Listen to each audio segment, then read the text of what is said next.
Boa noite, gente. Estamos começando mais uma edição do programa Colocando o Processo em Prática, aqui pela Escola Superior de Advocacia da Bahia, pela nossa ESA da Bahia. Já estamos aqui desde maio, começamos aí em plena pandemia, quando a coisa ainda estava assim toda fechada. E aí viemos maio, junho, julho, agosto. Estamos começando o primeiro programa de setembro. É sempre bom receber a Advocacia da Bahia, os profissionais do direito, todos aqui conosco, participando, assistindo no YouTube, e reiterar o agradecimento. Sem o apoio da diretoria da OAB da Bahia, não seria possível. Eu queria também reiterar o agradecimento à nossa querida diretora-geral da ESA da Bahia, Thaís Bandeira, e a toda a diretoria da ESA, e dar boa noite a todos, e dar boa noite também aos nossos dois convidados da noite, dois grandes amigos, daí da jornada dos estudos do processo civil. Temos aqui conosco hoje Marcela Pérez. Marcela vai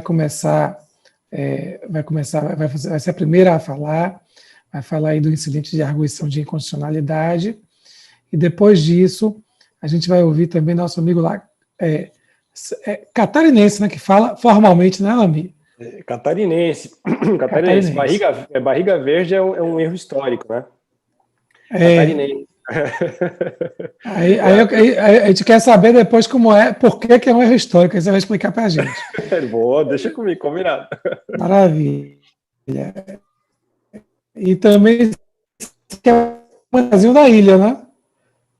Que a gente conhece como Manezinho da Ilha. Manezinho da Ilha. Na verdade, eu nasci em Goiás, mas eu moro em Floripa desde muito, muito jovem, né? Então eu sou manezinho de adoção. Eu não sabia que você era de Goiânia. Você era de Goiás, não é? De Goiânia mesmo? De Neirópolis, do lado de Goiânia, a cidade do doce. Sim. Hoje é a cidade do ketchup, porque tem uma fábrica de ketchup lá que é famosa. Não sabia que você era goiano, e muito menos da terra do ketchup, adotado pela ilha de Floripa. Maravilha. Então, gente, vamos começar. Vou passar a palavra para Marcela, gente. Marcela Pérez, estamos participando juntos, né, Marcela? Da organização da terceira competição brasileira de processo. Outro dia, Lami, inclusive, eu descobri que você está coordenando a turma da Federal de Santa Catarina numa postagem sua. E aí, Marcela e eu estamos aí integrando a comissão que organiza essa competição. Vai acontecer agora em outubro. Vai ser online, viu, gente? Quem está aí nos assistindo. Vai ser virtual nessa edição. Ia ser aqui em Salvador, mas aí, por conta da pandemia, a gente adiou Salvador para o ano que vem. E essa vai ser online, uma oportunidade para todo mundo assistir a competição acontecendo. Mas vamos lá. Vamos começar com Marcela. Marcela é doutoranda pela USP, é mestre pela Universidade Estadual do Rio de Janeiro, pela UERJ, é advogada e é membro da Processualistas, que não é das processualistas, é da Processualistas. A gente já teve aqui outras processualistas que são desse mesmo grupo. Acho um barato, assim, no bom sentido, acho massa vocês formarem a processualistas e desenvolverem aí o trabalho das mulheres no processo. E eu sou fã da Processualistas e toda vez que dá eu trago uma processualista da Processualistas aqui para o nosso programa. Marcela vai falar sobre o incidente de arguição de inconstitucionalidade, que é um tema importantíssimo, muito pouco falado, já existia no CPC de 73, ele agora veio reforçado no CPC 2015. Vou passar a palavra para Marcela. Marcela, seja muito bem-vinda à ESA da Bahia, muito bem-vinda à Bahia, ainda que virtualmente. Você voltará em outubro aqui para a Bahia, para Salvador, ainda virtualmente, mas quem sabe ano que vem, quando a competição for presencial, a gente vai recebê-la aqui presencialmente na 4ª edição da competição. Espero que façamos presencialmente aqui em Salvador. Bem-vinda, a palavra está com você. Bom, gente, boa noite. Queria agradecer o convite aí à ESA da Bahia. Faço esse agradecimento à pessoa do professor Antônio Adonias. Muito obrigado, é um prazer estar aqui. agradecer a todos que nos estão assistindo e também complementar o professor Eduardo Lamy por estar dividindo, digamos, essa mesa virtual aí conosco. E eu vou tentar falar os principais aspectos aqui do incidente de argüição de inconstitucionalidade, passando um pouco pelo conceito de controle difuso também. E é um tema que, como o professor Adonias falou, apesar dele não ser muito tratado, é um tema que tem muitas nuances procedimentais e práticas que ajudam aí, se a gente entender isso, para a advocacia, né, também para a magistratura, enfim, para o dia a dia de quem está praticando o direito. Então, numa primeira vista, quando você fala em constitucionalidade, parece que a gente está tratando de um tema de direito constitucional, mas ele tem essas nuances procedimentais, essas questões processuais, que, entendendo, facilita aí a nossa prática. Então, o que a gente tem? A gente tem dois modelos, né, de controle de constitucionalidade, se afirma normalmente. Um primeiro que é um controle difuso, que ele se exerce, ele é difuso porque ele pode ser exercido por qualquer juiz ou tribunal pode decretar a inconstitucionalidade de uma lei à luz de um caso concreto como uma questão prejudicial, e aí aquela questão ali ela vai ser resolvida naquele caso concreto e vai ter uma eficácia interpartes, e ele se opõe ao outro modelo de controle de constitucionalidade, que é um controle concentrado, né? Então, a gente tem um controle concentrado no sentido de que é concentrado porque é exercido por um órgão, normalmente o Supremo Tribunal Federal, quando estamos diante do controle de constitucionalidade das leis federais. Então, o Supremo faz o controle aí de constitucionalidade das leis, normalmente em tese, de forma abstrata, em que vai ter efeitos para outros casos e vai ser decidida como uma questão principal, né? E vai vincular os casos futuros. Então, a gente tem esses dois modelos, controle difuso, que se exerce aí, né, e em concreto, e controle concentrado, que se exerce em abstrato. No Brasil, a gente tem o controle difuso, ele surgindo aí como uma inspiração do direito norte-americano, do caso famoso aí, que se diz que inaugura o controle de constitucionalidade difuso, que é o caso Marbury versus Madison. Ele é introduzido aqui no Brasil ainda na Constituição, primeira Constituição Republicana, a Constituição de 1891. Então, ele vem antes, inclusive, do controle abstrato, que o controle abstrato só chegou aqui mais assim da forma que a gente conhece hoje, né, em 1965, desculpem. Então, hoje em dia, a gente tem aqui no Brasil, digamos, um controle misto de constitucionalidade. A gente tem a possibilidade do controle difuso de constitucionalidade, que é exercido por juízes e por tribunais, e a gente também tem o controle aí, abstrato de constitucionalidade, no sentido aí de que ele é exercido por um órgão supremo com essa eficácia erga omnes. Mas, especificamente para o que pertine aqui, para essa problemática do incidente de argüição de inconstitucionalidade, a gente tem que examinar aqui um pouco mais sobre o controle difuso, né? E o controle difuso, ele é entendido, assim, de uma forma geral, pela doutrina e pela própria jurisprudência, quando o aplica, como uma única via acessível ao cidadão comum para que ele possa tutelar seus direitos subjetivos constitucionais. Então, alguém que se vê, de alguma forma, lesado por uma norma que é considerada inconstitucional, abusiva, de algum modo, ele pode recorrer à justiça, trazendo aquela narrativa sobre a existência dessa inconstitucionalidade e fazendo um pedido para o judiciário. Mas percebam bem, essa arguição da inconstitucionalidade, ela vai acontecer aqui na causa de pedir da nossa petição inicial, quando você está arguindo ela como autor. Então, você vai colocar ali na sua petição como um fundamento para o seu pedido. É tido como uma questão prejudicial, no sentido de que o juiz, para decidir o seu pedido, ele vai precisar examinar a inconstitucionalidade ou a constitucionalidade daquela determinada lei. Então, supondo que estejamos diante de um tributo criado em afronta a uma norma constitucional, você vai narrar na sua petição inicial que aquele tributo violou determinada norma, a criação daquele tributo violou determinada norma constitucional, e, ao fim, vai pedir que sejam afastados, né, da sua esfera jurídica os efeitos da criação daquele tributo. Então, você narra na causa de pedir a inconstitucionalidade e eventuais outros fundamentos que você tenha para afastar a cobrança daquele tributo, e no pedido coloca que seja, enfim, afastada a cobrança daquele tributo, afastada eventual inscrição de dívida ativa que foi formulada, foi feita com base na cobrança daquele tributo. Então, tem que ter, na prática, trabalhando com esse controle difuso de constitucionalidade, um cuidado muito grande no pedido.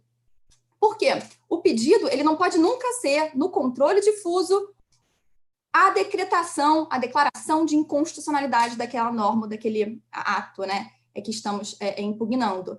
Ele vem no controle difuso como a causa de pedir, ele vem como uma questão prejudicial colocada na sua petição inicial, na qual o juiz vai ter que necessariamente examinar essa questão e, com base nela e em eventuais outros argumentos que você tenha, decidir fazer aí o pronunciamento jurisdicional.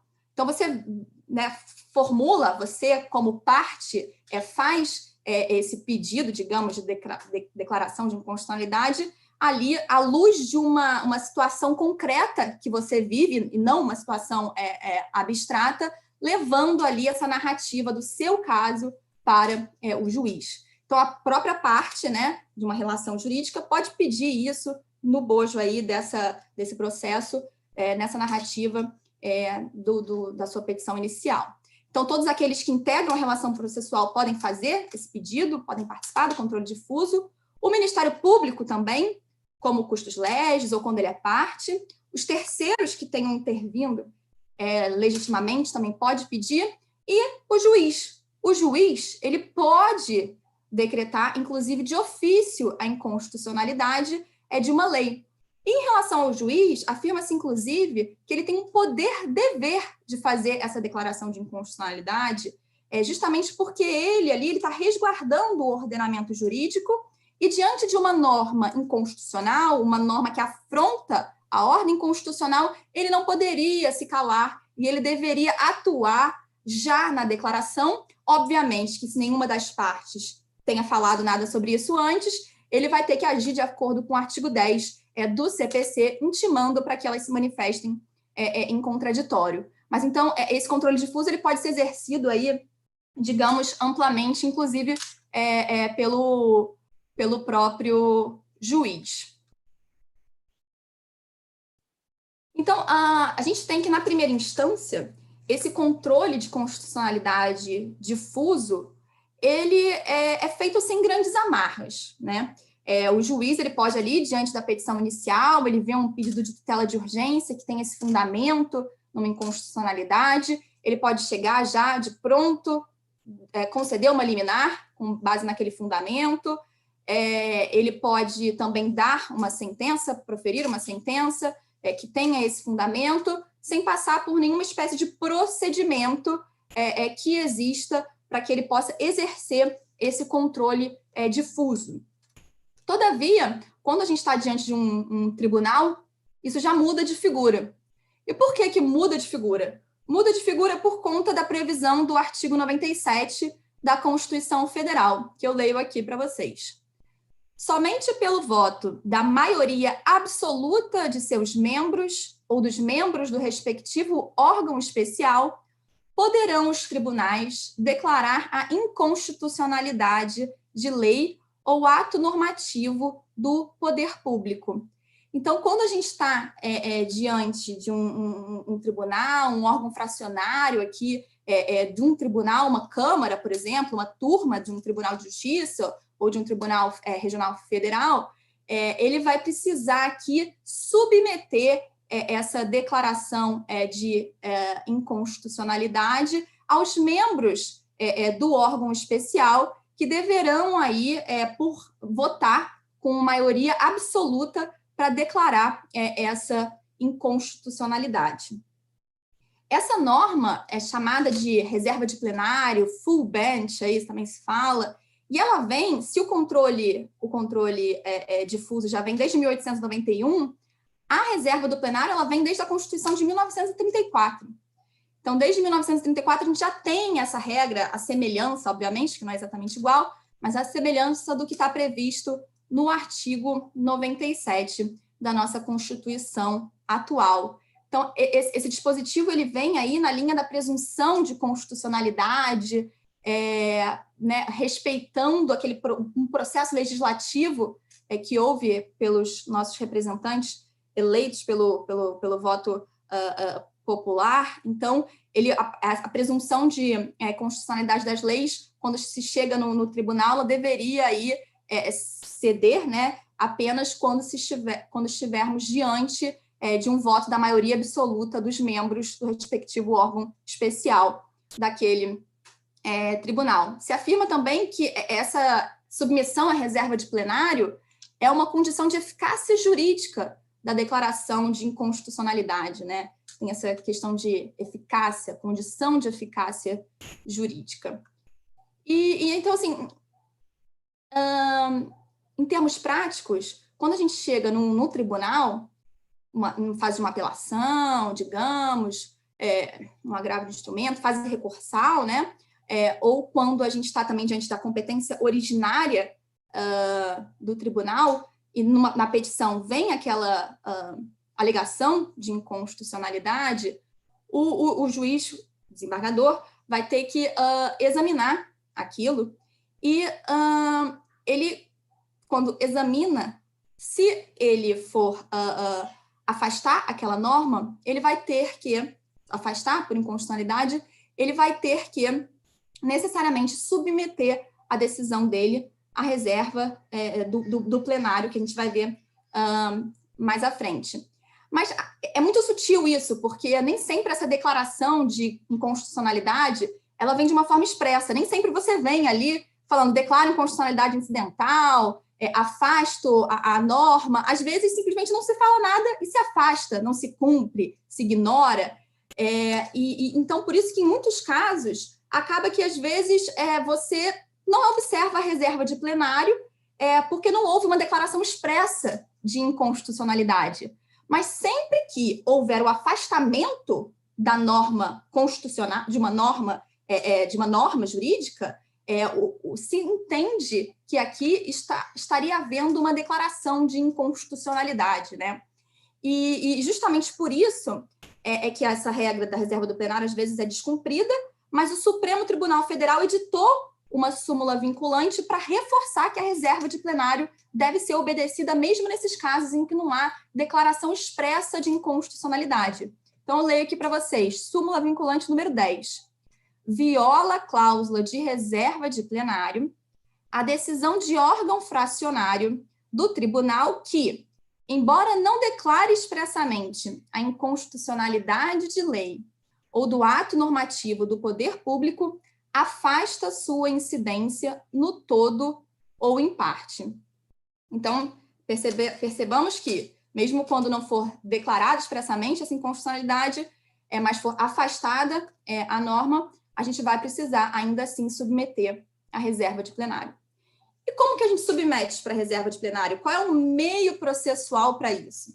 O meio processual é o incidente de arguição de inconstitucionalidade, o tema da nossa palestra aqui, mas que precisava dessa introdução toda. Então, a gente tem aí o IAI, como alguns chamam, o incidente de arguição de inconstitucionalidade, ele é uma forma aí de processualização, né, para atender essa exigência da obediência da reserva do plenário. E esse incidente de arguição de inconstitucionalidade, ele vem previsto nos artigos 948 ao 950 do Código de Processo Civil. Então, de acordo com o artigo 948 do CPC, quando arguída em controle difuso a inconstitucionalidade de lei ou de ato normativo do poder público, o relator, após ouvir o MP e as partes, submeterá a questão à turma ou à Câmara a qual competir o conhecimento do processo.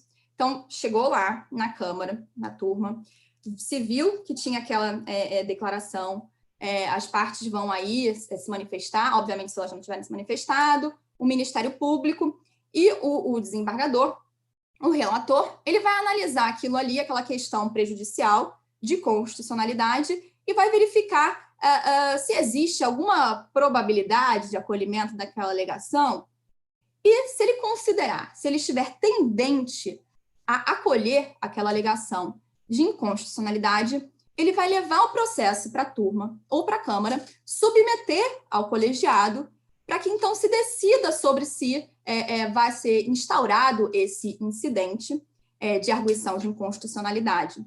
Então, quando a Câmara ou a turma examina essa questão constitucional nesse primeiro momento, ela está fazendo ali uma espécie de juízo de probabilidade sobre se aquela alegação de inconstitucionalidade pode ser aceita ou não. Então, lendo alguns acórdãos em que foi instaurado o incidente de arguição de inconstitucionalidade, eu percebi que muitos falavam sobre isso. Parece provável o acolhimento dessa alegação, vai ter que passar por essa arguição aqui, por essa análise.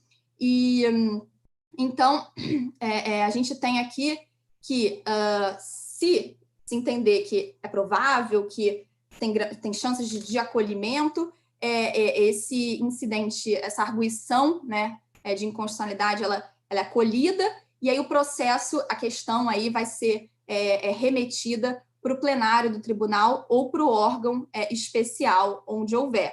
Mas se nessa primeira sessão de julgamento, digamos, né, dessa questão prejudicial, a Câmara ou a turma desde já falar, olha, não tem, é constitucional, não tem a menor dúvida, se rejeita essa arguição e se passa aí já, se quiser, ao exame do mérito do caso, mas não precisa submeter. Então, se houver aí, se a declaração for de constitucionalidade, não há necessidade de submissão à reserva de plenário. Mas se houver tendência ou se a arguição for relevante no sentido de declarar a inconstitucionalidade, o incidente vai ser acolhido no sentido de iniciar a sua instauração e a sua remessa para o órgão especial ou para o plenário, para que ele possa julgar. Então, é uma decisão de admissão do incidente, mas que passa pela análise da relevância e da probabilidade de acolhimento daquela alegação de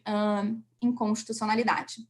Há aqui o que a doutrina chama de uma cisão funcional de competência. Por quê? Porque o pleno, né, o órgão especial, ele vai decidir a questão prejudicial constitucional, ele vai deliberar sobre aquela questão constitucional, e depois do deliberado, ele vai remeter de volta para o órgão fracionário, para a Câmara ou para a turma, para que, então, ela, aplicando o que ele decidiu a respeito, julgue a questão principal, objeto daquela demanda na esfera ali do tribunal. E como é que acontece esse julgamento do incidente de arguição aí de inconstitucionalidade, né? Quando chega no órgão especial, no plenário, a gente vai observar o artigo 950 do CPC e os seus parágrafos. Então, você tem aí a possibilidade, por exemplo, de que as pessoas jurídicas de direito público responsáveis pela edição do ato, elas podem se manifestar, se assim requererem. E aí aqui você tem que observar os prazos e condições, o CPC fala isso, né? Você tem que observar os prazos e condições estabelecidos no regimento interno. Então, eu vou mostrar ali mais adiante, mas vou falar disso mais adiante, mas é importante sempre verificar, quando a gente está tratando de incidente de arguição de inconstitucionalidade, o regimento interno do tribunal, mas, então, para outras normas, inclusive que talvez precisem ser observadas a respeito do julgamento desse incidente. Mas fato é que o 950, 948, 949, 950 do CPC já trazem aí contornos sobre esse julgamento. Então, ele prevê a possibilidade da participação das pessoas jurídicas de direito público, que elas possam se manifestar, falando sobre aquele ato. Prevê também que os legitimados para ingressar com ação direta de inconstitucionalidade ou ação direta de constitucionalidade, eles também podem se manifestar por escrito. E também prevê que, considerando, abre aspas, considerando a relevância da matéria e a representatividade dos postulantes, o relator pode admitir aí por despacho irrecorrível a manifestação de outros órgãos e entidades. Aqui aqui a figura do amicus curiae, né? Em que pode dar contribuições relevantes para que se delibere a respeito daquela norma, da constitucionalidade daquela norma. E essas disposições, elas são muito interessantes, porque, à primeira vista, você poderia pensar, olha, mas não vai ter eficácia exclusivamente ali naquele caso concreto, aquela decretação de inconstitucionalidade? Por que você está admitindo tantas pessoas para falarem sobre isso, se, em princípio, fica restrita num único processo? Mas o que se tem entendido, o que vários doutrinadores falam, é que cada vez, e eu acho que, de fato, na nossa legislação, da forma como ela vem se moldando e da jurisprudência dos tribunais, cada vez mais alguns procedimentos que, via de regra, seriam de controle difuso, têm adquirido um caráter aí de controle abstrato. E por que eu falo isso? Porque, só lembrando aqui, o controle ele é difuso porque ele pode ser feito por vários órgãos, por juízes diversos e por tribunais, mas ele normalmente se exerce em concreto, ali naquele caso concreto. E a gente tem o controle concentrado que se exerce por um órgão, mas de forma abstrata que vai atingir diversas pessoas, vai sair daquele único caso. E aí eles falam aqui que esse controle ele continua sendo difuso no sentido que é exercido a partir ali pode ser exercido pelo juiz ou pelo tribunal, mas que ele pode adquirir contornos abstratos, porque ele vai sair da órbita daquele caso concreto específico. Então, se afirma que esse incidente de arguição de inconstitucionalidade, ele pode adquirir esse controle, então ele vai ter, às vezes, ele vai ter esse atingimento aí em outros casos, isso especialmente quando a gente nota a atual previsão do artigo 927, inciso 5º, do Código de Processo Civil, que, embora haja divergências, se afirma aí um precedente obrigatório, de observância obrigatória, no caso das orientações firmadas pelo plenário ou pelo órgão especial. Então, os juízes ou tribunais ficariam vinculados a essa orientação do plenário ou do órgão especial, e aqui a decisão do incidente de arguição de inconstitucionalidade vai ser exatamente isso, uma decisão emitida pelo plenário ou pelo órgão especial. Mas essa é uma disposição do CPC de 2015. Todavia, já no CPC antigo, e uma norma que foi reproduzida pelo novo CPC, com algumas modificaçõezinhas, mas o 949, parágrafo único do CPC, estabelece que os órgãos fracionários dos tribunais, eles não vão precisar submeter ao plenário ou ao órgão especial a arguição de inconstitucionalidade quando já houver pronunciamento destes ou do plenário do Supremo sobre a questão. E por que eu falo que esse 949, parágrafo único, ele daria esse contorno também de controle sendo exercido em abstrato? Porque, de um certo modo, ele prevê que, uma vez tomada a decisão pelo plenário ou pelo órgão especial a respeito da norma, da constitucionalidade da norma, os casos futuros a respeito daquela mesma norma, da inconstitucionalidade daquela mesma norma, não necessariamente precisarão mais passar por esse incidente de arguição de inconstitucionalidade. Então, se o órgão fracionário já tivesse manifestado sobre aquele tema à luz de um caso concreto, os casos futuros que eventualmente examinem aquela mesma lei vão estar eximidos de passar por esse incidente aí de arguição de inconstitucionalidade. Então, isso, na minha visão, na minha interpretação, demonstra também o caráter que sai do caso concreto e adquire um contorno abstrato de controle de constitucionalidade. Marcela, eu estava aqui ouvindo você e pensando, né, sobre esse assunto. E aí a gente tem tradição, quer dizer, para a gente acabou se naturalizando aqui no Brasil, no nosso ordenamento, temos os dois tipos de controle. controle difuso e o controle concentrado de constitucionalidade, né? O difuso que pode ser exercido por qualquer magistrado e, como a gente sabe, qualquer órgão do Poder Judiciário, e que examina, na realidade, o caso concreto, né? E o controle concentrado, que examina o ato normativo em tese, a lei em tese, a constitucionalidade da lei em tese, e que é concentrado porque só pode ser exercido pelo STF. Né? O difuso pode ser exercido por qualquer órgão judiciário, inclusive pelo próprio STF. E a gente já vê, assim, um pouco a mudança da feição do controle difuso quando chega lá no STF, porque agora a gente tem, com o advento da repercussão geral, a gente tem também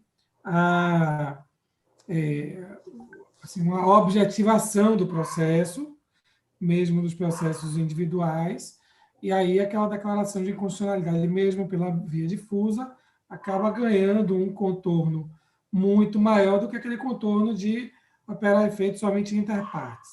E aí a gente começa... Estou compartilhando, pensando em voz alta e compartilhando com você aqui um pensamento. A gente começa a ter, portanto, digamos assim, um controle difuso feito pelos órgãos do Poder Judiciário, exceto o STJ, que seria o controle, no caso concreto, operando efeito só interpartes.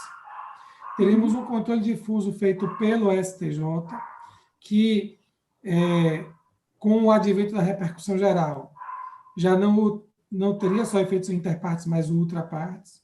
E teremos o controle concentrado, que aí teria efeitos erga omnes, né?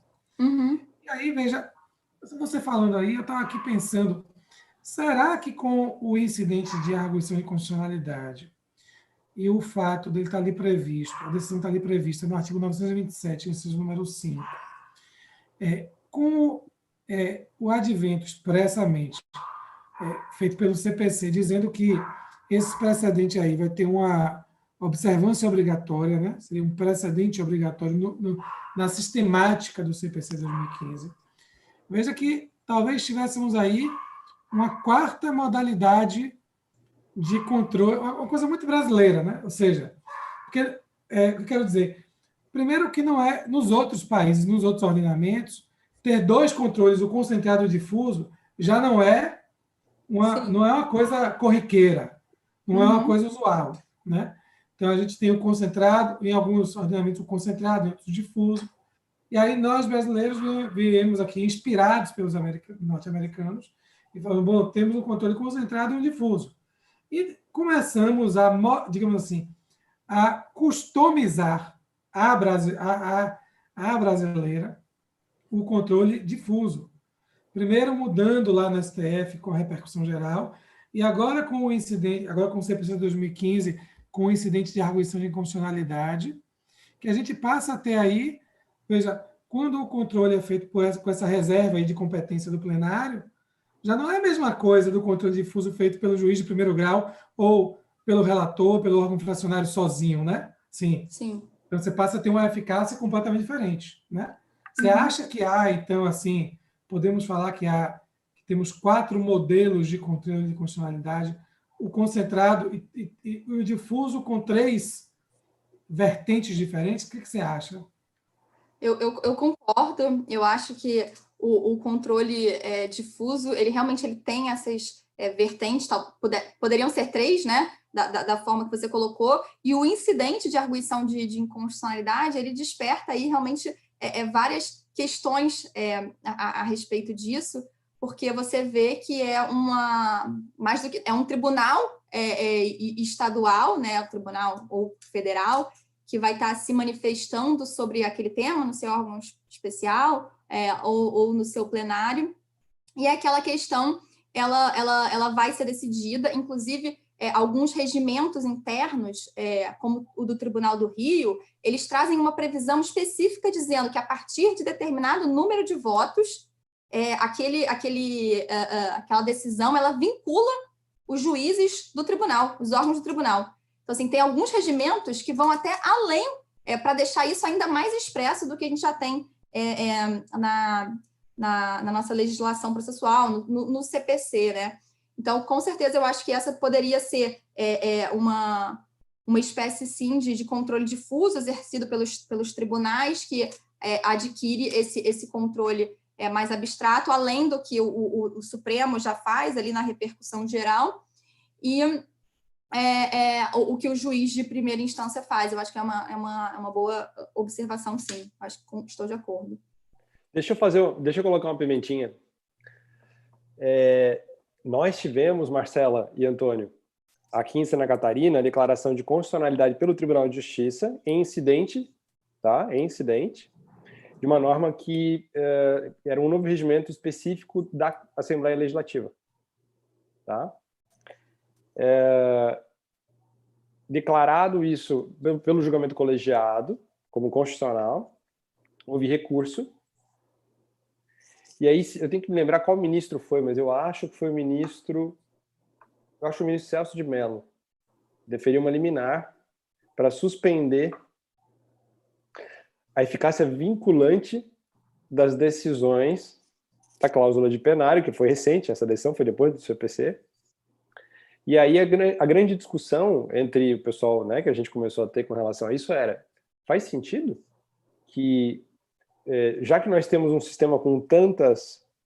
em que esse paradoxo metodológico, né, que o Zanetti fala bastante, o paradoxo metodológico brasileiro, em que eu tenho tantas formas de controle de constitucionalidade assim, faz sentido que uma decisão monocrática do Supremo, ainda que seja uma ação de controle concentrado, retire a eficácia vinculante de uma decisão com cláusula de plenário do Tribunal de Justiça de Santa Catarina? Uhum. Foi isso que aconteceu no caso. Uhum. Não, tô te perguntando porque na época todo mundo ficou... retirou a eficácia, tanto que até hoje esse regimento interno da Assembleia não está sendo aplicado. Não, é curioso porque, assim, eu não falei disso, porque acho que talvez fugisse um pouco do escopo, mas o que se entende em relação às decisões liminares, inclusive pelo tribunal, sobre declaração de inconstitucionalidade, é que elas não precisam passar pela reserva de plenário. Então, se você tem um deferimento de uma tutela de urgência que passa declaração de inconstitucionalidade, você não precisa observar a reserva de plenário, porque se entende que isso ainda vai ser decidido, ainda vai ser chancelado no futuro. Então, aquele momento ali, a decisão é provisória, né? Então, tem esse aspecto. E um outro aspecto que eu acho que também vai nessa linha um pouco do que você está falando é que essa decisão do Supremo, às vezes no plenário do Supremo, né, que nem fala aí o 949, parágrafo único, tem alguns doutrinadores e tem alguns julgados do próprio STF que falam que, na verdade, talvez não bastasse só uma decisão, tem que ser algo assim mais reiterado, porque às vezes tem um acórdão ali do Supremo em plenário, mas que não necessariamente reflita um posicionamento, né, do Supremo, um posicionamento assente. Então, o ideal para que se aplique o 949, parágrafo único, é que seja uma decisão aí do plenário, mas que reflita um posicionamento assente, um posicionamento consolidado, a jurisprudência, assim, do STF, né? Mas nesse caso, especificamente, que você estava falando, realmente, eu acho que fica, né, demonstra um pouco essa... talvez incompatibilidade. Às vezes um órgão especial tem 25 desembargadores deliberaram em maioria absoluta sobre aquele tema e a gente tem depois uma decisão monocrática do ministro suspendendo aquela decisão. Então, realmente eu acho que é algo a se pensar e pensar em como essas inúmeras vias de controle elas conseguiriam conciliar melhor até para facilitar a vida do jurisdicionado, né? Dar mais previsibilidade aí para o ordenamento. Sim. Eu estava já me encaminhando para o fim aqui, e aí enfim, a gente estava falando sobre isso, sobre essa questão do 949, parágrafo único, e então a gente vai ter o julgamento pelo órgão especial, pelo plenário, a gente vai ter a maioria absoluta, formada a maioria absoluta, se pode declarar a inconstitucionalidade. Se não tiver a maioria absoluta, não tem declaração de inconstitucionalidade. E esse processo, sendo lavrado esse acórdão aí, né, do órgão especial, do plenário, sobre esse incidente, o que se entende, de um modo geral, é que essa decisão é irrecorrível, né? essa decisão, na verdade, não poderia ser objeto de recurso, de um recurso extraordinário, por exemplo, para o Supremo, porque o processo vai retornar para que a Câmara ou turma aplique aquela decisão do incidente no caso concreto, e aí sim, completando o julgamento, formando um acórdão, já julgando o mérito, uma causa efetivamente decidida, é que a parte poderia recorrer ao Supremo para tratar da declaração, decretação de inconstitucionalidade, agora já tendo o seu acórdão, a sua causa efetivamente decidida. Então, é um posicionamento assente essa questão da irrecorribilidade dessa decisão do incidente, que vem aí na súmula 513, inclusive, do Supremo, mas obviamente que essa irrecorribilidade ela não significa que você não possa opor embargos de declaração, esses você sempre pode, mas fato é que, no geral, os recursos aos tribunais superiores virão apenas depois de já aplicada aquela decisão do incidente ao caso concreto. Eu li outro dia um artigo falando sobre isso, apenas para já fechar aqui, indagando sobre considerando cada vez mais a possibilidade de você atribuir efeitos erga omnes a essas decisões, a você decidir ali em tese, se isso não deveria permitir que, eventualmente, assim como acontece no IRDR, que isso já fosse recorrível de imediato nessa questão constitucional. Mas eu acredito que, nesse caso especificamente do incidente de arguição de inconstitucionalidade, não deveria ser possível, acho que seria um atraso desnecessário ao processo. Aqui não existe sobrestamento dos outros processos, de outros processos que discutam essa questão, apenas o seu processo ali fica suspenso, e as outras partes vão poder continuar decidindo e discutindo isso nos seus casos aí, mas futuramente, assim, de certo modo, né? Então, eu acho que é basicamente isso. Eu ia só trazer aqui a previsão do Regimento Interno do TJ, do Tribunal de Justiça do Rio, para dizer lá que tem, o artigo 103 fala: a decisão que declarar a inconstitucionalidade ou rejeitar a arguição, se for proferida por 17 ou mais votos, aqui a gente tem 25 membros, por 17 ou mais votos, ou reiterada em mais 2 sessões, será de aplicação obrigatória para todos os órgãos do tribunal. Então, a gente tem aqui essa norma do regimento que é bem curiosa e também reforça essa questão desse caráter abstrato do controle. Eu acredito que é isso. Se alguém tiver alguma pergunta, estou à disposição. Muito obrigada, mais uma vez, pelo convite, a Adonias, Eza, a AB. Espero que, de fato, estejamos presencialmente juntos na Bahia em breve. Maravilha, obrigado, Marcela. Vou pedir desculpa meio assim, porque a gente acabou interrompendo sua exposição, mas o espírito é esse mesmo, né? E que a gente possa interagir. O pessoal que está nos assistindo no YouTube também pode formular perguntas, pode fazer intervenções, que estou ali de olho lá no YouTube, e aí eu passo aqui tanto para a Lami como para a Marcela. Tá joia? Queria agradecer muito por você ter aceitado esse convite e já vou passar a palavra agora para meu amigo Eduardo Lami. Eduardo vai falar sobre tutela de evidência, é pós-doutor pela UFPR, a Federal do Paraná, com período de pesquisa no Instituto Max Planck, lá de Luxemburgo, é doutor e mestre pela PUC de São Paulo, professor da Federal de Santa Catarina e advogado. E, minha gente, antes da gente de eu passar a palavra para a Lami, eu li aí toda a qualificação dele, mas eu omiti intencionalmente uma das titulações dele, que aí eu vou agora aqui apresentar para vocês essa titulação. Deixa eu ver aqui, cadê, como é que eu faço? Deixa eu ver aqui como é que eu faço isso. Cadê?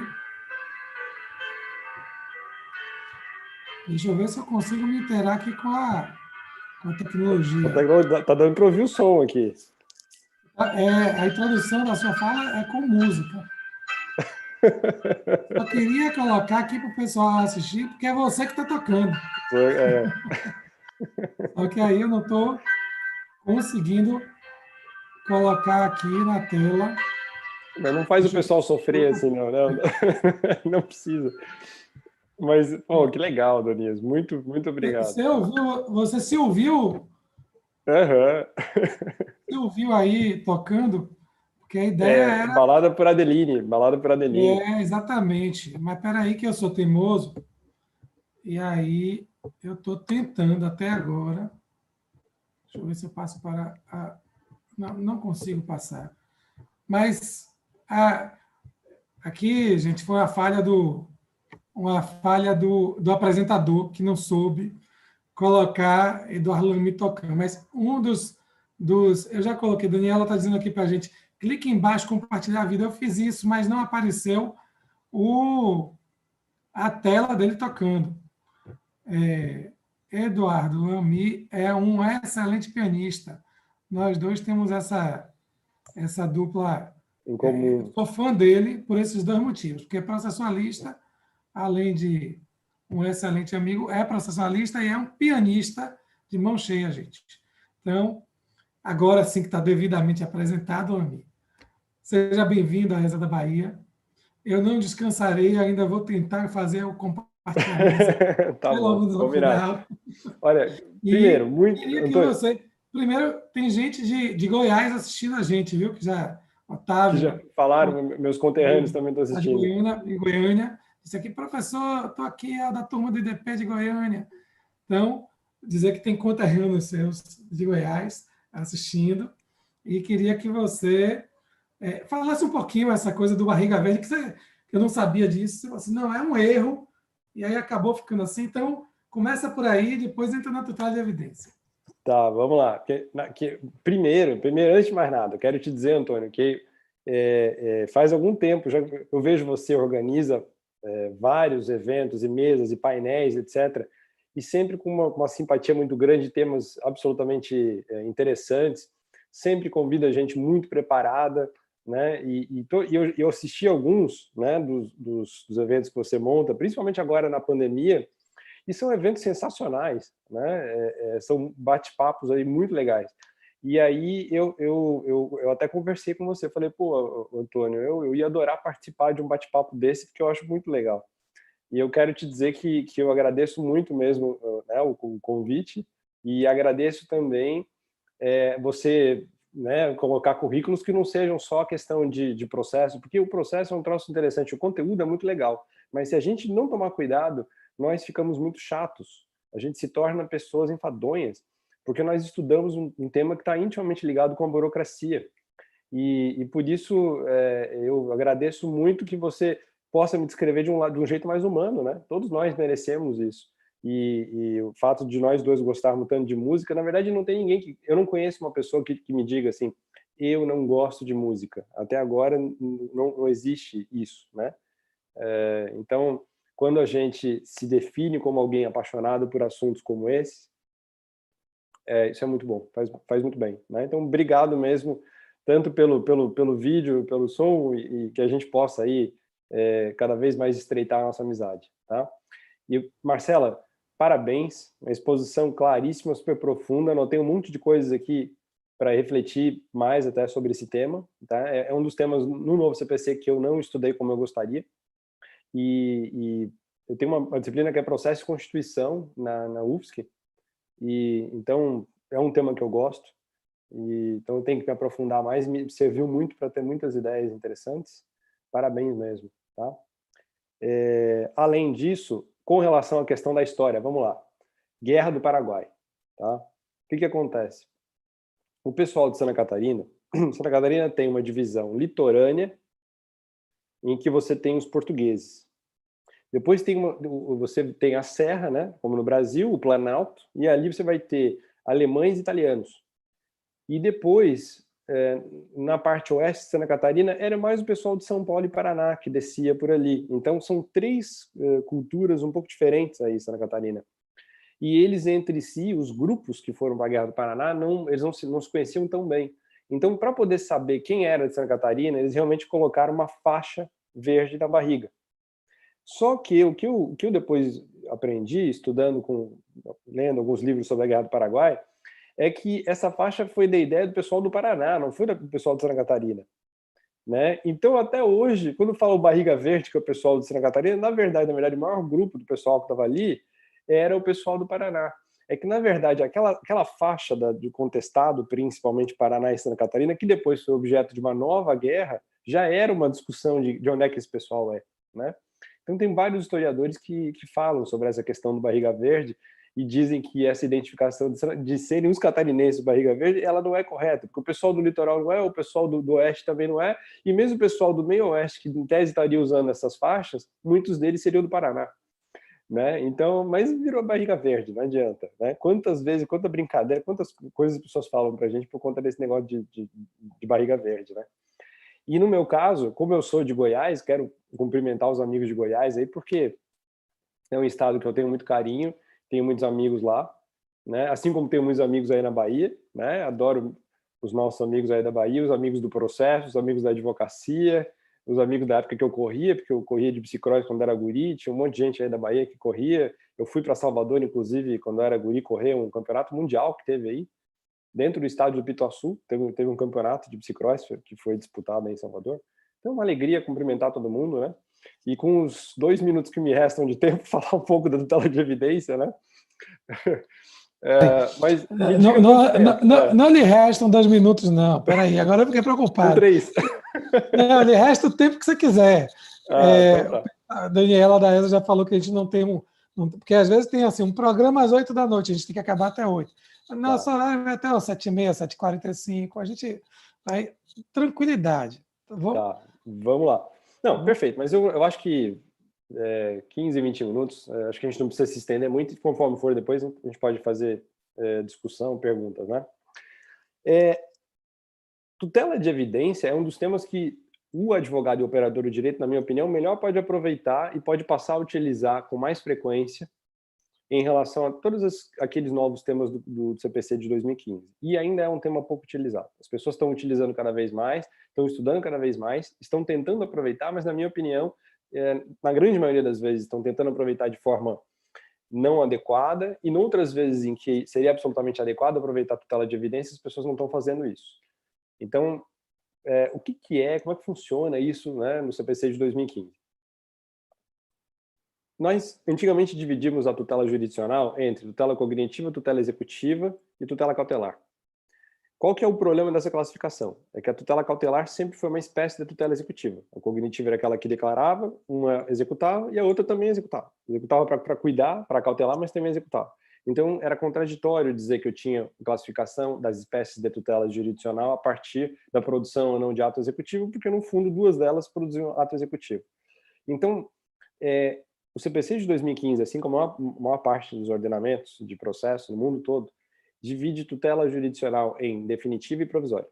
Né? Então, o que é tutela jurisdicional? É a prática de atos de cognição e execução no mesmo procedimento e que efetivamente fazem com que eu proteja direitos ao final. Então, eu só tenho tutela quando eu tenho proteção efetiva dos direitos.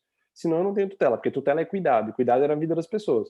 Então, não adianta só eu declarar um direito e não fazer com que esse direito seja respeitado na vida delas, porque senão não vai adiantar nada. Eu tenho que declarar os direitos e preciso executar esses direitos. Ora, declaração e execução vão acontecer, esse sincretismo processual, em qualquer procedimento.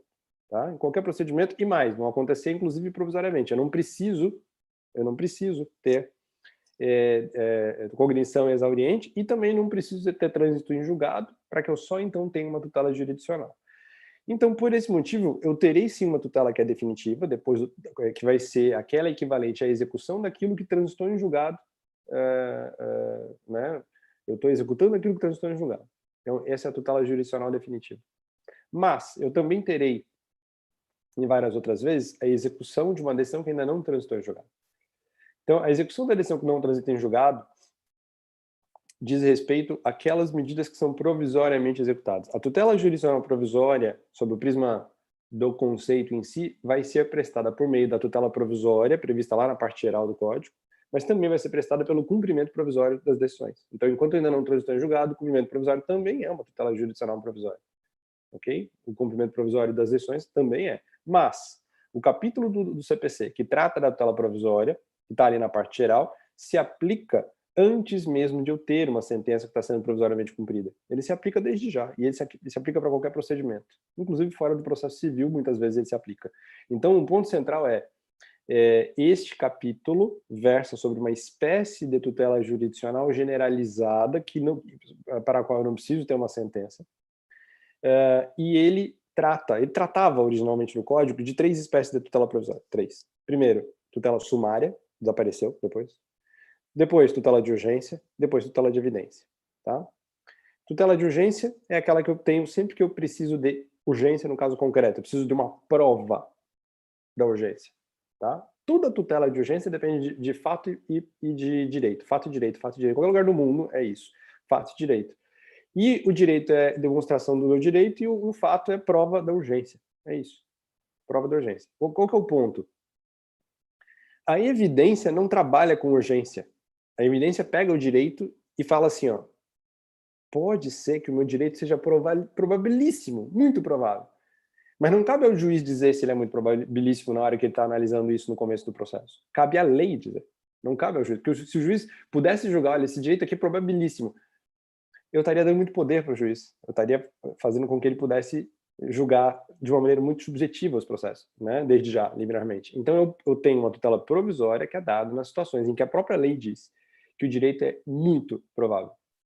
Ok? Probabilíssimo. Então, em outras palavras, a tutela de evidência é como se fosse uma antecipação de tutela, porque ela é satisfativa, ela dá desde já o bem da vida, né? Aquilo que eu quero ao final do processo, estou conseguindo agora.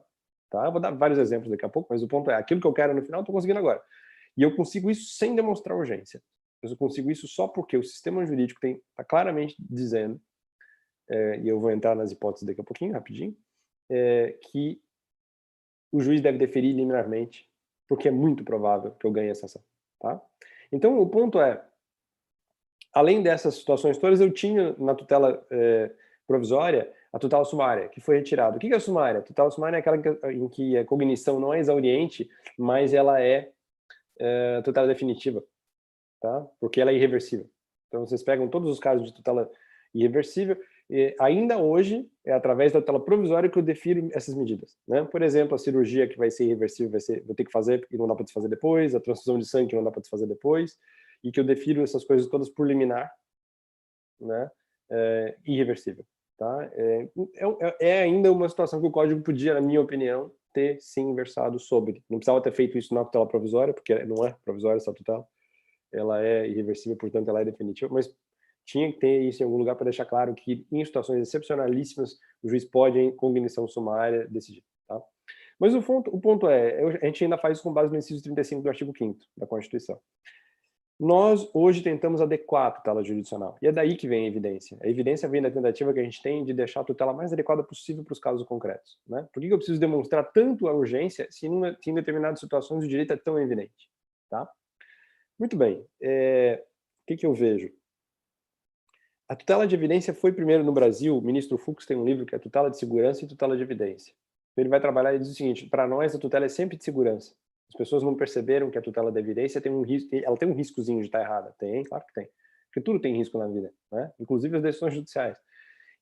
Então, a essência da ideia da evidência é que nós administremos melhor a ideia de julgamento do mérito e assumamos riscos para que, se a probabilidade for altíssima de procedência do pleito, desde já a gente aproveite essa probabilidade para administrar melhor o tempo no processo. Tá? Independentemente, e aqui eu estou falando do tempo do processo como um todo, não a urgência de um direito se perder por conta disso. Tá? Muito bem. Então, quem fala que a evidência não tem nada a ver com o tempo, tá? Óbvio que tem. A evidência tem a ver com o tempo, só que ela tem a ver com o tempo do processo como um todo, com gestão do processo e não com o tempo em função do direito material. Ao contrário da urgência, que a urgência está pensando no tempo do direito material e não no tempo do processo como um todo, né? Como administração do processo. Muito bem. O que é importante dizer, então, quanto a isso? Só nas hipóteses legais, em qualquer lugar, né? Qualquer lugar do mundo é assim. Só nas hipóteses legais é que você deve ter evidência. E a partir do CPC de 2015, nós passamos a ter hipóteses legais.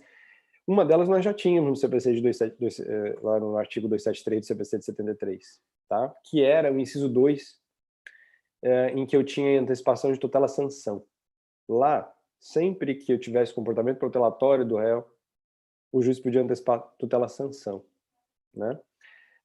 E a gente já entendia que isso dependia do requerimento da parte, etc. Eu, sinceramente, pedi várias vezes, por conta de comportamento protelatório, nunca. A maioria das vezes o juiz nem analisava. E quando analisava, indeferia. Porque a gente não desenvolveu no CPC de 73 a cultura de as pessoas realmente fazerem isso, entenderem que isso era um caso. Porque a antecipação sanção, inclusive na maior parte, na visão das pessoas, tinha que ter também urgência. Então você estava confundindo evidência com urgência. Então o CPC de 2015, nesse aspecto, foi muito mais claro. Deixou bem claro que eu não preciso, primeiro, eu não preciso de urgência. Segundo, eu preciso de pedido, não é, o juiz não faz isso porque ele quer, não é poder geral de cautela, ok? Preciso de pedido. E terceiro, tem que ser uma das hipóteses legais. Em outras palavras, o rol do código é exaustivo, o rol legal é exaustivo. Se não for o rol do código, que seja em todo o sistema jurídico, mas é o rol exaustivo. As circunstâncias são previstas em lei. Não é exemplificativo, porque é um poder muito grande. Pode gerar um abuso de poder aqui. Tá? Muito bem, então quais são as hipóteses? Vamos lá.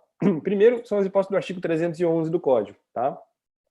Então, as hipóteses do artigo 311, a primeira delas é o caso que eu tenho do abuso do direito de defesa ou manifesto propósito protelatório. É aquela circunstância de a pessoa recorrer o tempo inteiro sem fundamento, fazer medidas que protelam o processo, pedir suspensão, fazer embargos de declaração reiterados, sem fundamento nenhum. Então, quando eu tenho apenas o objetivo de ganhar tempo no processo, e eu consigo demonstrar que pela atuação da parte é isso que ela está buscando, seria típica hipótese de tutela de evidência. Tá? Vejam que essa é uma hipótese de tutela de evidência que depende da conduta da parte contrária e, por isso, ela depende de contraditório. É essencial que eu tenha contraditório. Na minha opinião, inclusive, em qualquer uma das hipóteses de evidência, o contraditório é essencial. Eu acho que o Código errou muito, inclusive por conta daquilo que a Marcela falou com relação às hipóteses de constitucionalidade, impossibilitar a evidência sem contraditório.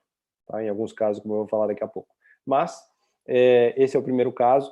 É impressionante como os advogados não utilizam nesse caso. Os colegas não estão utilizando ainda hoje. Mesmo a gente tendo amadurecido tanto, mesmo tendo tanta gente estudando evidência, ainda são poucas vezes que os colegas pedem e muito menos ainda de que os juízes efetivamente deferem a evidência por conta dessa circunstância. Então, é uma hipótese, na minha opinião, clara de tutela de evidência. Né? Lembrando sempre que dessas decisões aqui o recurso cabível é agravo de instrumento. Tá? Qualquer decisão referente à tutela provisória, o recurso cabível é agravo de instrumento. Depois, inciso 2, alegações de fato comprováveis documentalmente, sendo que houve uma tutela, uma tese firmada em recurso repetitivo ou súmula vinculante. Tá? Então aqui a gente entra na discussão, recurso repetitivo ou súmula vinculante. Na minha opinião, era mais simples dizer que é tese vinculada firmada em recurso repetitivo, súmula vinculante, ou numa das hipóteses do 927. Tá? Porque as hipóteses do 927 seriam as hipóteses em que você tem evidência. Mas, na verdade, o que o Código quis aqui? Ele quis diminuir, ele falou, ó, não é porque eu tenho um julgamento vinculante que eu tenho evidência. Ele quis limitar a evidência a situações muito claras de súmula vinculante ou de repetitivo. Então, ele, dentro dos casos de vinculação previstos no 927, ele ainda limitou mais. Tá? Daqui a pouco eu vou tratar um pouco disso. A discussão é, já que o Código fez isso, as hipóteses do 927 ou outras hipóteses fora do Código, em que eu tenho vinculação, não seriam hipóteses de evidência, já que elas são previstas em lei também? Na minha opinião, seriam. Ok? Inclusive, já fazendo o meu jabá, esse aqui é o meu livro Tutela Provisória, tá? Pela editora Atlas, e nele que eu vou estar falando essas coisas que eu estou falando com vocês, né? Nessa parte do livro. Inclusive, eu estou lançando pela editora, pela Juspodium, aí de Salvador, um livro chamado Aproveitamento no Processo Civil, né, aproveitamento de meios, e eu vou falar bastante das dúvidas de evidência, algumas dúvidas que eu vejo na prática, de evidência, entre evidência e urgência, hipótese de evidência, assim por diante, tá? Ok, terminado o jabá, vamos voltar aqui então para a terceira hipótese, contrato de depósito. A ação de depósito era uma ação prevista no CPC 73, para as hipóteses em que para as circunstâncias em que eu tinha uma coisa depositada, essa coisa não era devolvida, e eu tinha que tomar alguma medida judicial para obter a coisa de volta. Então, o depositante propunha medida para obter a coisa de volta do depositário. Vejam, a única coisa que interessava dessa ação era liminar. Única. Então, o que o Código fez? Vamos acabar com o procedimento inteiro, porque ele não serve para nada, e vamos colocar essa liminar como uma das hipóteses de evidência. Tá? Fez muito bem, na minha opinião. E criou-se a circunstância do contrato de depósito. Vejam, nos incisos 2 e 3, os dois que eu acabei de falar agora, o CPC prevê que você pode obter a tutela de evidência sem contraditório. Tá? Isso cai muito em prova de concurso, etc., porque são essas exceções, sem contraditório. Só que, com todo o respeito, na prática, eu mesmo em ações de depósito já advoguei, eu, não depois aqui, né? Mas lá na ação de depósito, antes do CPC de 2015, e nos dois casos que eu advoguei em ação de depósito, o motivo era inadimplemento. Eu tinha como, sim, ficar com a coisa, porque o inadimplemento era claríssimo, com previsão contratual. E aí a questão toda é, por que eu vou dar uma tutela de evidência numa circunstância em que eu tenho uma defesa tão clara? Então eu realmente acredito que o código aqui errou. Deveria ter sempre contraditório, tanto no inciso 2 quanto no 3. No 3, por conta da questão da possibilidade de inadimplemento. E no 2, principalmente por conta de você precisar sempre fazer um enquadramento do caso concreto no precedente para ter certeza de que realmente é o caso da súmula vinculante, de que realmente é o caso da... Então, o contraditório é muito importante para ajudar nesse enquadramento. Tá? E é por isso que eu realmente acredito que não se deveria deferir tutela de evidência sem contraditório. Agora, Olami, manda lá. Na realidade, o parágrafo único diz que nos casos, nas hipóteses dos incisos 2 e 3, o juiz poderá. Isso. Ele não vai, não decidirá liminarmente, né? É porque eu acho que, na realidade, nas hipóteses do número 1 e do número 4, é impossível decidir liminarmente, porque você, veja, na hipótese do número 1, em que você precisa ter a intenção protelatória do réu. Então, como é que você vai caracterizar a intenção protelatória do réu antes de ouvi-lo?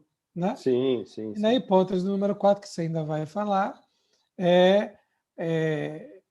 exige que o réu não opõe a prova capaz de gerar dúvida razoável. Então, aí eu acho que isso que você está falando é importantíssimo. Ou seja, o parágrafo autoriza o juiz a decidir liminarmente nas hipóteses dos incisos 2 e 3, mas não quer dizer que ele determine que a decisão seja liminar. Ou seja, se o juiz verificar, lendo um contrato de depósito, que é um depósito oneroso, por exemplo, né? Que a gente tem depósitos que são gratuitos e outros que são onerosos. Então, isso. um depósito oneroso, ele pode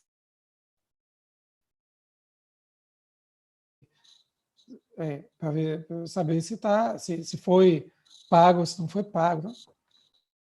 Sim. O que eu vejo é que, nesse caso, nos casos em que eu atuei, nos dois casos, né, haviam sido deferidas as liminares sem contraditório.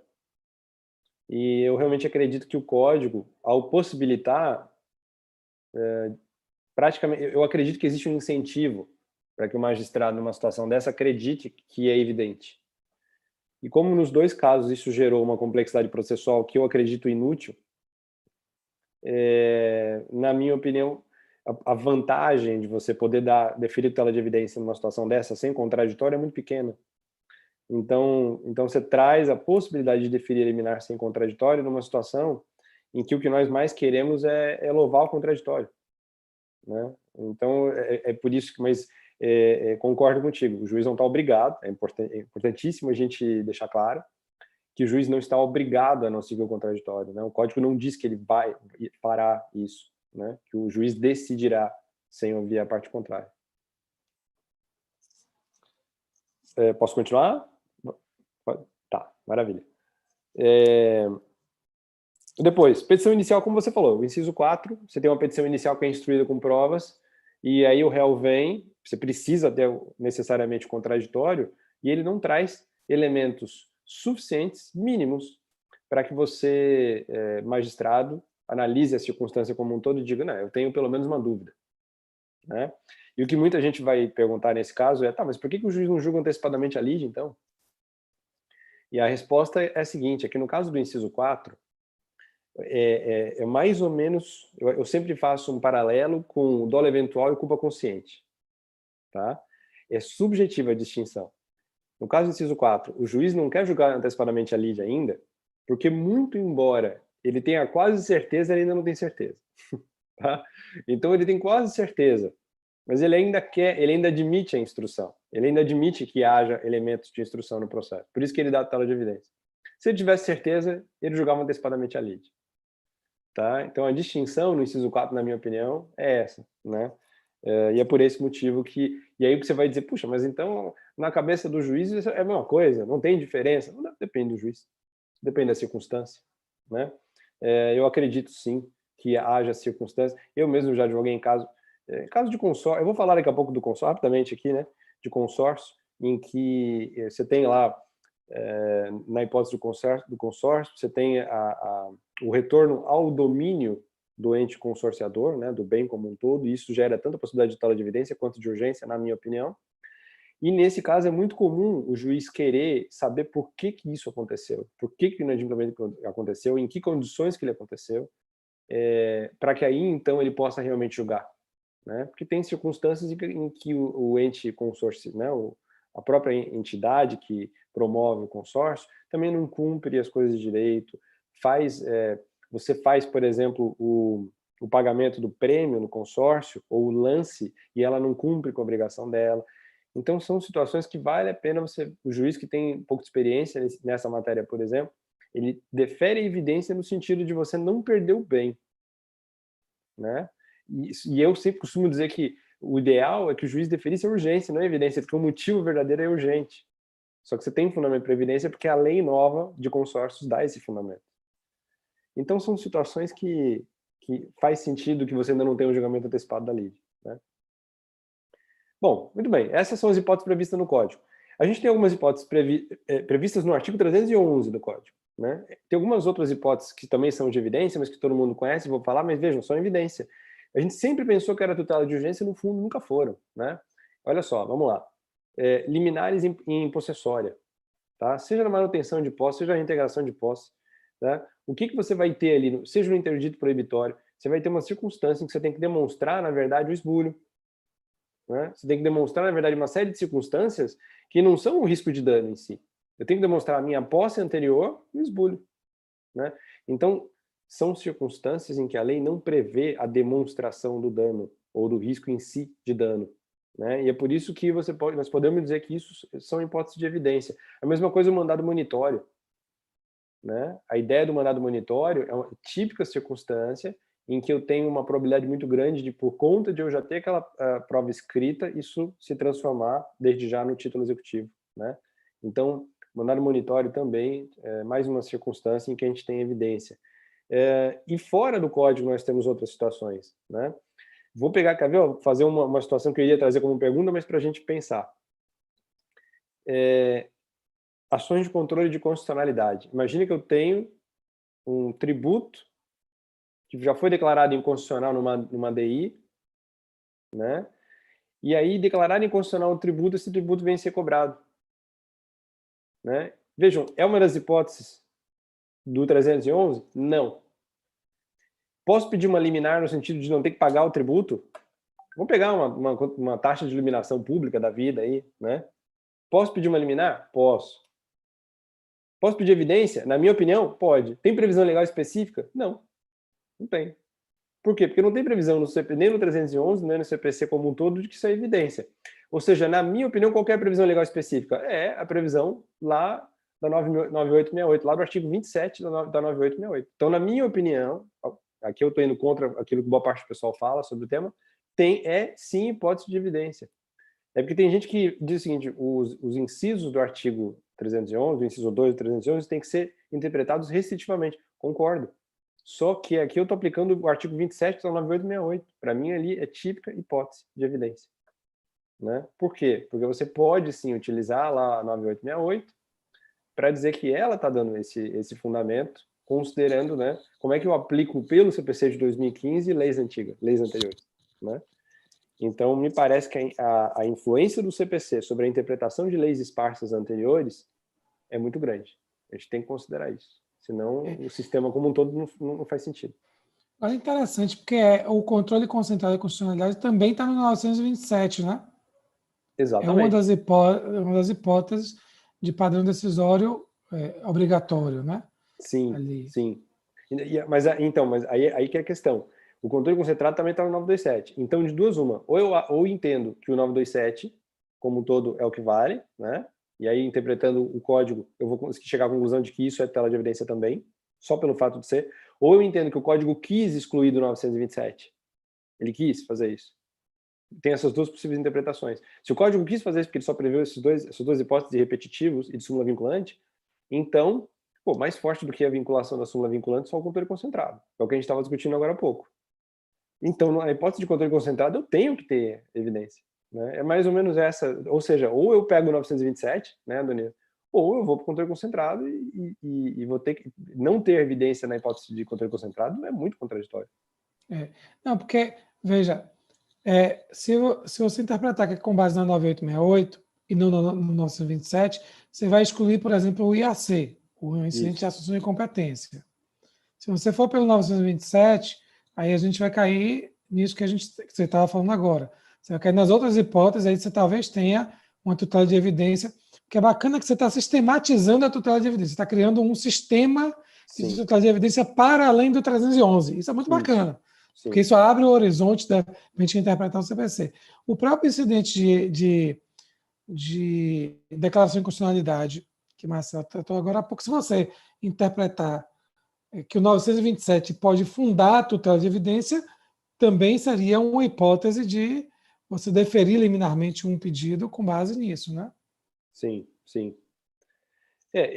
Eu vejo que o que eu digo no meu livro e o que eu tenho estudado a respeito do tema é no sentido de que nós não deveríamos fazer uma interpretação restritiva quando essa interpretação restritiva versar sobre o sistema como um todo.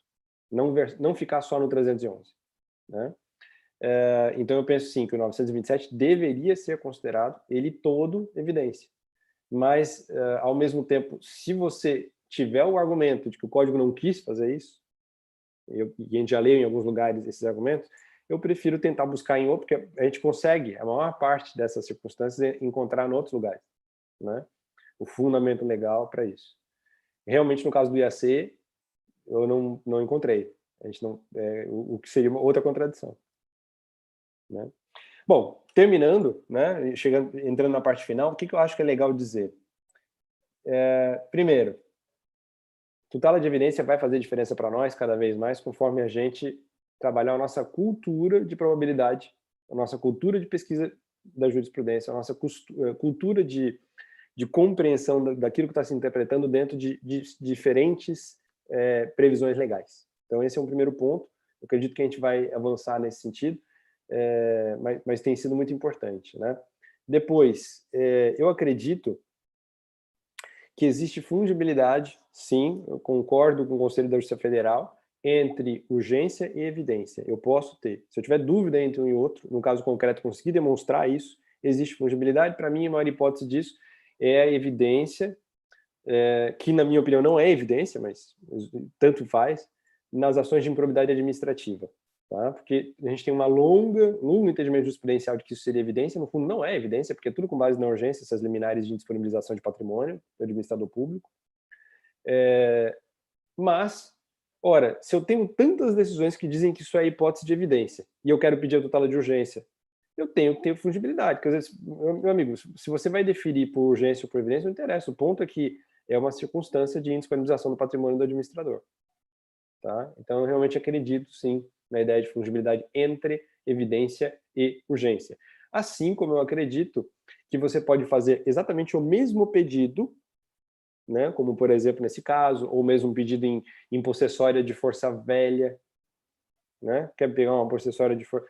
Então, você pode fazer o mesmo pedido, tanto por urgência quanto por evidência.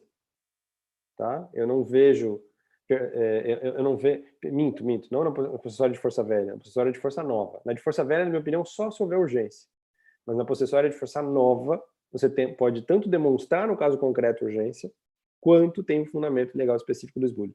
Então, você tem, muitas vezes, sim, o mesmo pedido fundamentado juridicamente em mais de um fundamento. Eu não tenho nenhum problema quanto a isso, né? Na verdade, a discussão toda é se seriam dois meios processuais distintos, urgência e evidência. E nesse aspecto eu discordo, na minha opinião, são fundamentos, ok? São fundamentos distintos, não são meios processuais. Você pedir tutela de evidência e pedir antecipação de tutela, por que não são meios distintos? Porque as duas são incidentes. Procedimentalmente falando, são incidentes. E é o fundamento do incidente só que muda. Então você está pedindo o mesmo incidente com dois fundamentos distintos, né? Você não tem um procedimento completamente distinto entre elas. As duas são agraváveis pelo mesmo agravo. Então, eu realmente acredito nisso, que é possível acumular o pedido de evidência e da urgência, no sentido de que não é que você está fazendo dois pedidos distintos, você está fazendo o mesmo pedido com dois fundamentos jurídicos. Tá? Então, acredito nisso também.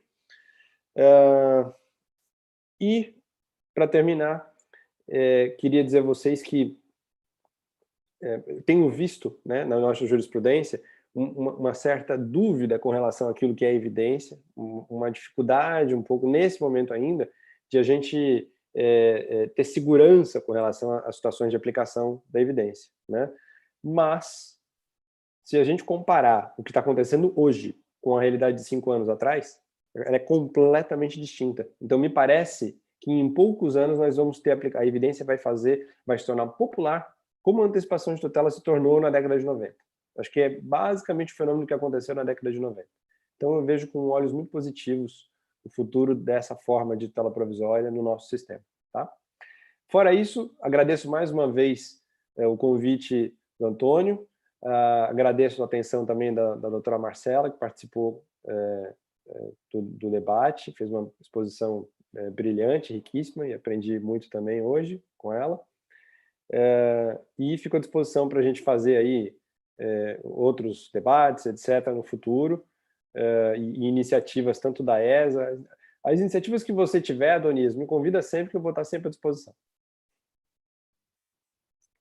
Vou convidar com a condição de, e além de você falar sobre o processo, tocar piano. Também, combinado. A gente faz, hoje eu estou no escritório, mas a gente faz de casa. Aí, Sim. ó, o processo está muito chato, para agora, a gente toca piano.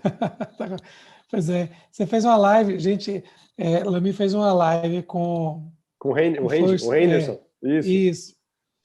Com First, que foi ótima, porque Henderson First é flautista, não é isso?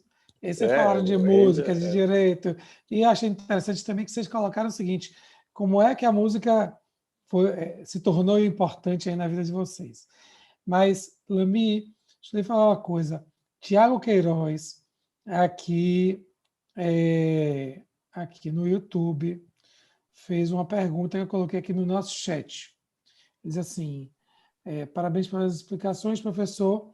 Seria possível requerer a tutela de evidência na contestação se o juiz não extinguir liminarmente a ação por ofensa a precedente? Ou seja, ele está pensando do outro lado da moeda. Ou seja, se me parece que é isso, né, Tiago? Que o autor postulou contra o precedente, né?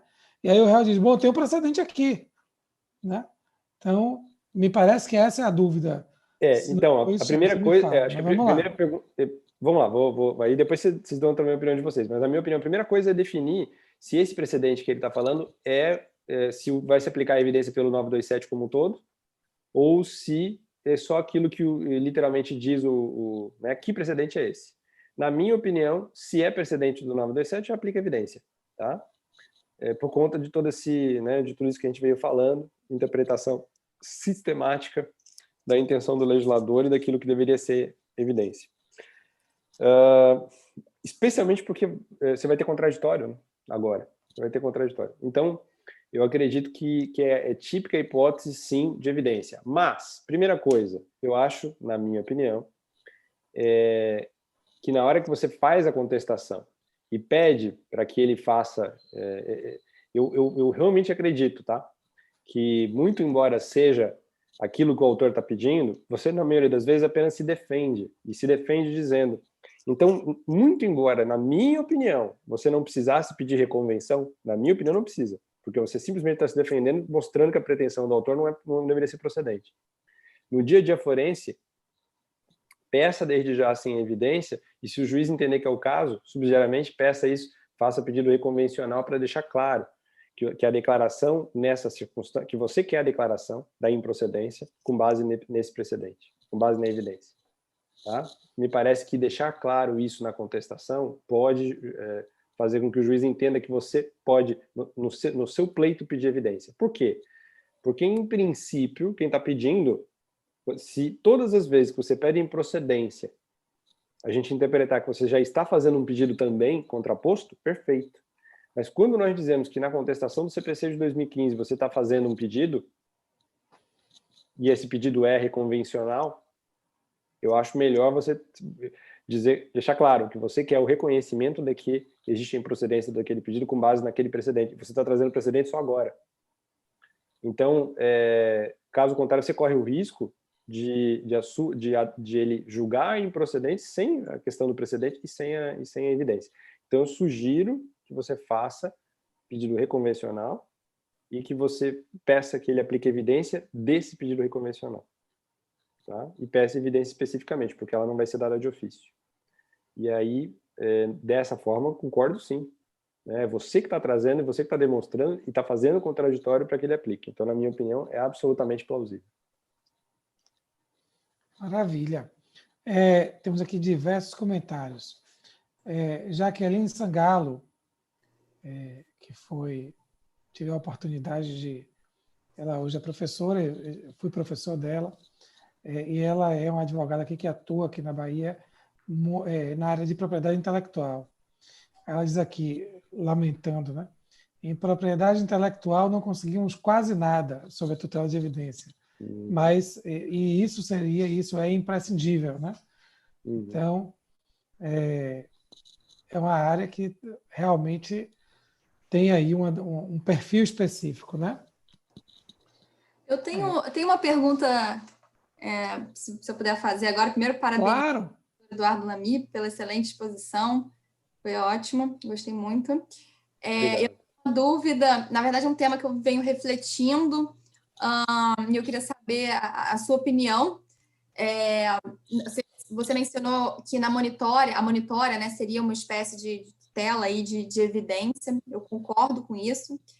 Agora, eu queria saber o que você acha especificamente da ideia de, uma vez tendo sido expedido o mandado, já tendo sido aferida ali, né, a evidência daquele feito, do autor que entrou com a ação monitória, tendo sido expedido o mandado monitório, mas vindo o réu e apresentando embargos à monitória, em tese se suspenderia aquela ordem, né, de pagamento inicialmente emitida. Se, a despeito desses embargos monitórios, posteriormente, o juiz, constatando aí que essas alegações, né, não tem uma probabilidade de afastar as alegações do autor na inicial, se ele poderia conceder tutela de evidência com base em 311, inciso 4º, na ação monitória. Que você acha sim, para o réu. Sim. Eu até falo isso no livro também, que é mais uma hipótese, inclusive a pergunta do Tiago, né, nesse sentido, de que a evidência é para o réu. Eu acho que ele pode, sim. Porque o que acontece na evidência, né, nos autores que eu li fora, pelo menos? Tem um professor que é Giovanni Arieta, um italiano, que fala sobre isso, e ele diz assim, que quando você tem evidência, você está trabalhando com probabilidade. Então, é altíssima probabilidade. Então, o que acontece? O primeiro momento da evidência é exatamente o fato de você poder fazer com que o mandado monitório se transforme em título desde já, né? Você já poder ter o título. E aí, ele fala, você está com probabilidade. Pode ser que o réu venha e entenda que não faça realmente os embargos monitórios.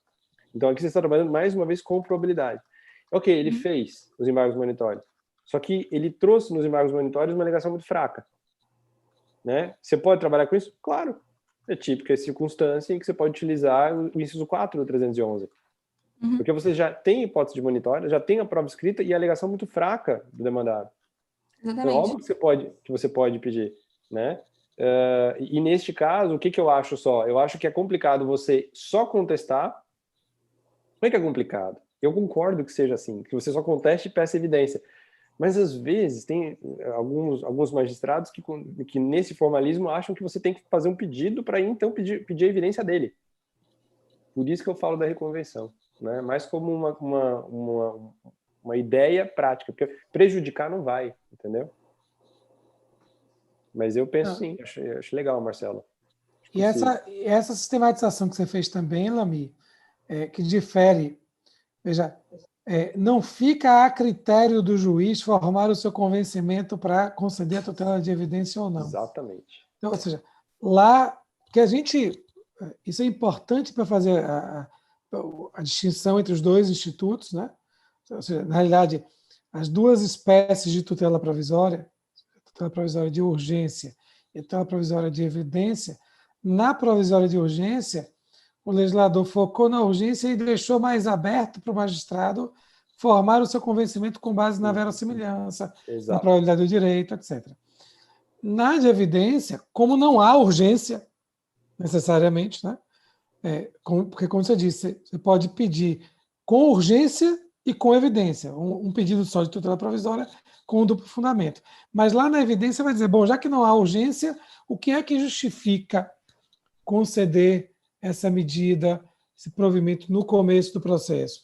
É a formação de um convencimento vinculado. Ou seja, quando a lei diz, nessa hipótese aqui, então você pode e deve conceder, né?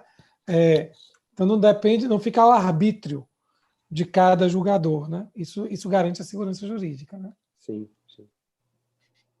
Maravilha. Gente, Marcela, você ia falar alguma coisa? Não? Estou vendo aqui vários elogios no YouTube. Glória Alves, Tiago Queiroz agradeceu pela resposta à pergunta. Mariane elogiou a live. Quem foi que perguntou? Alguém perguntou assim, qual foi a live que eu... Aqui, Jaqueline Sangalo perguntou, onde está a live que eu mencionei, que a sua live, Lami, com Renda Seu First, está no eu acho que Instagram. Instagram. Ela fica na HD TV do Instagram, né? No meu Instagram. No IGTV, né? Isso, no IGTV. Obrigado. Isso, IGTV. Se ela quiser, eu acho que ela vai me adiciona no Instagram, Jaqueline, que daí você vai poder assistir ali. Acho que ficou bem legal mesmo a live, né? Ficou ótimo.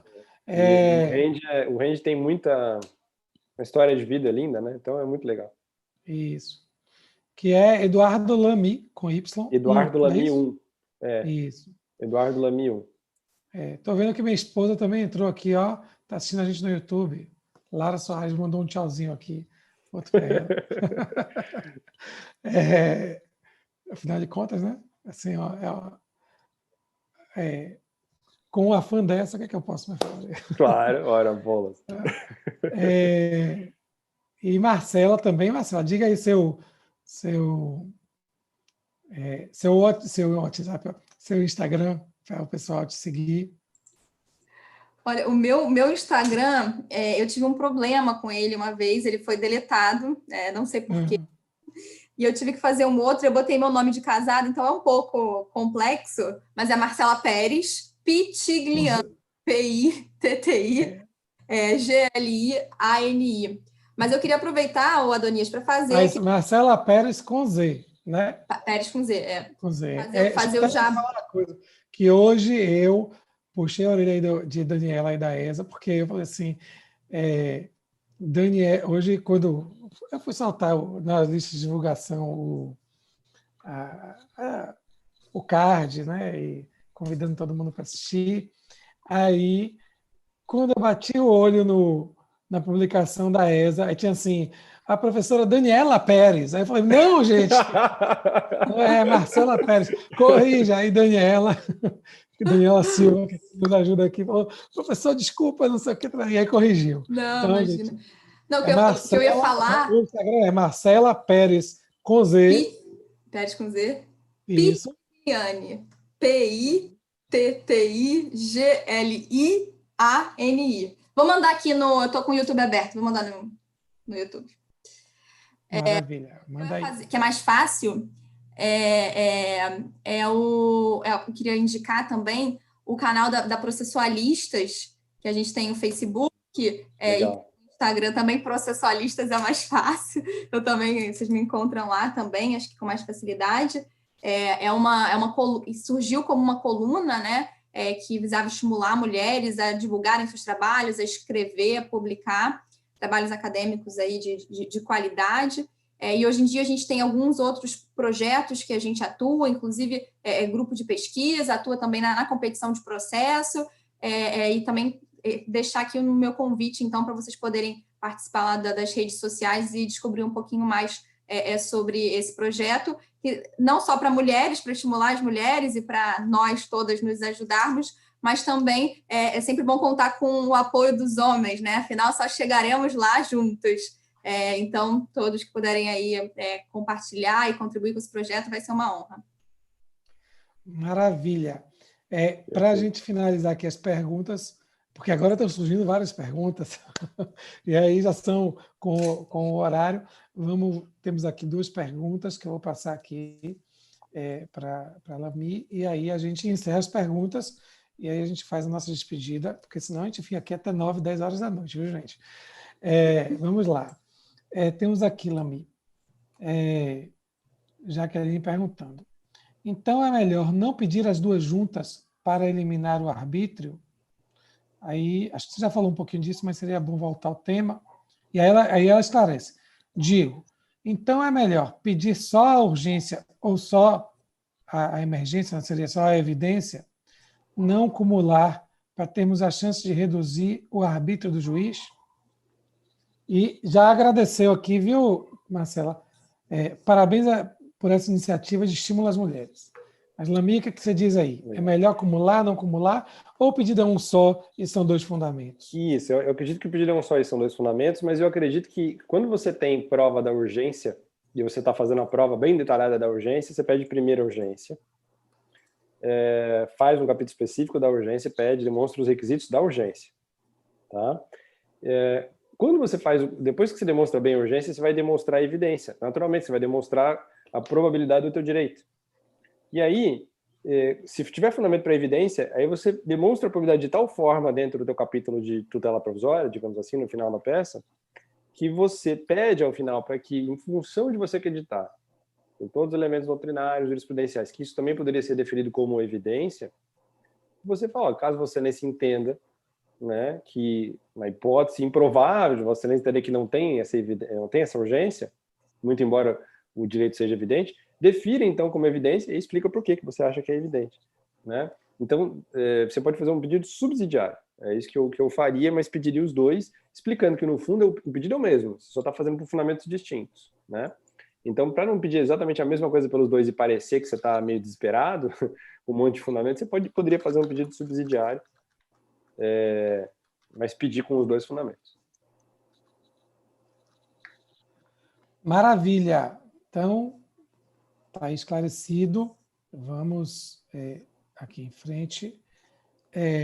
Antes de passar a palavra para a Marcela e para a Lami, para se despedirem, desta vez eu vou conseguir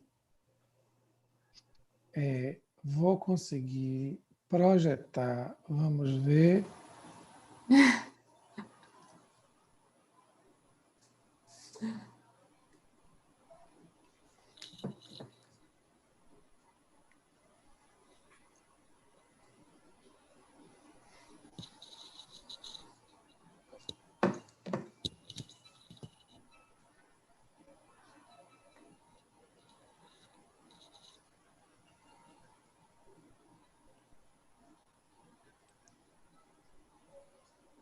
Opa, eu conheço esse cachorrinho.